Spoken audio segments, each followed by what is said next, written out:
Jangan lupa like, komen, dan subscribe channel YouTube TVRI Bengkulu dan nyalakan lonceng notifikasinya.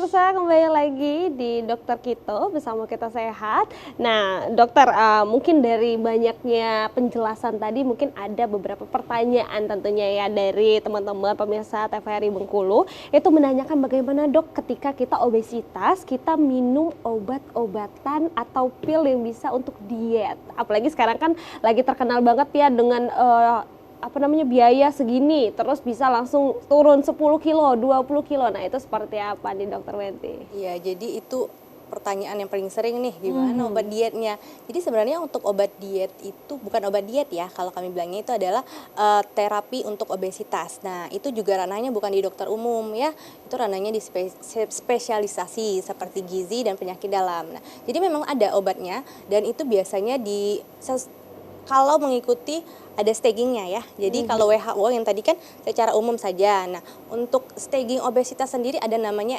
EOS atau Edmonton Staging Obesity. Nah, itu dia punya stagingnya sendiri yang sudah menentukan kapan harus dilakukan pemberian terapi obat. Dan itu harus dievaluasi oleh dokter spesialis ya. Jadi obatnya ada sendiri nih, kalau saya sebutkan nanti dicari nanti. Iya benar. Jadi kalau untuk obat yang beredar di luar itu tidak disarankan ya. Tidak dibolehkan ya, apalagi di sosial media itu ya dokter ya. Jadi kalau mau langsung ke dokter spesialis gizi tadi ya. Iya. Atau ada yang lain? Dokter spesialis gizi atau penyakit dalam itu dengan kondisi khusus obesitas ya. Jadi kalau yang cuman overweight atau kayak kita pengen lebih kurus lagi nggak bisa boleh ya. Mungkin bisa ke dokter gizi aja mungkin ya, mungkin. ahli gizi yang lebih mengerti gitu tentunya ya mengenai penurunan berat badan. Nah sekarang lagi terkenal juga nih dok, lagi hype banget nih di masyarakat itu dengan potong lambung. Nah itu seperti apa juga tuh dokter? Bariatrik namanya ya.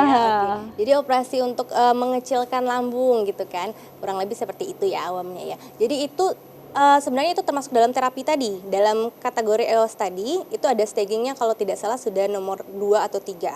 Jadi dia stagingnya itu 0 sampai 4. Jadi 0 1 itu perubahan gaya hidup saja, 2 ke atas itu bisa dari terapi obat-obatan tadi dan kemudian operasi.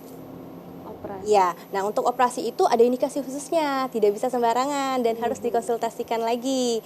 Nah itu pun harus lebih di atas 18 tahun ya. 18 tahun ya. Tapi itu kan katanya ya makannya sedikit, bisa 1 suap atau 2 suap. Nah itu seperti apa nih dokter Lisda? Apakah itu cukup untuk apa yang kita butuhkan untuk sehari-hari gitu ya, tenaga dan sebagainya? Apakah itu cukup dokter atau seperti apa nih? Oke, jadi sebenarnya bukan 1 suap atau 2 suap ya. Mungkin ini lebih tepatnya mitos atau fakta ya. Jadi itu mitos ya, itu udah pasti jawabannya mitos. Karena secara logika juga kita makan 1 suap, kayaknya yang terjadi malah kita nanti akan kekurangan zat gizi ya.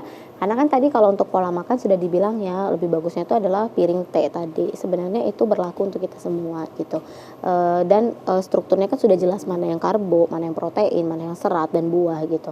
Jadi mungkin itu mitos saja 1, 2. Jadi kalau misalnya sudah dilakukan terapi atas indikasi oleh dokter yang berkompeten, yaitu dokter spesialis gizi klinik, atau mungkin sudah combine dengan dokter penyakit dalam dan dokter bedah juga. Nah itu mungkin ada indikasi khusus gitu, kenapa sampai harus dilakukan pemotongan lambung gitu. Dan kalau sudah dilakukan pemotongan lambung pun juga bukan berarti 1 sendok atau 1 suap dan 2 suap ya.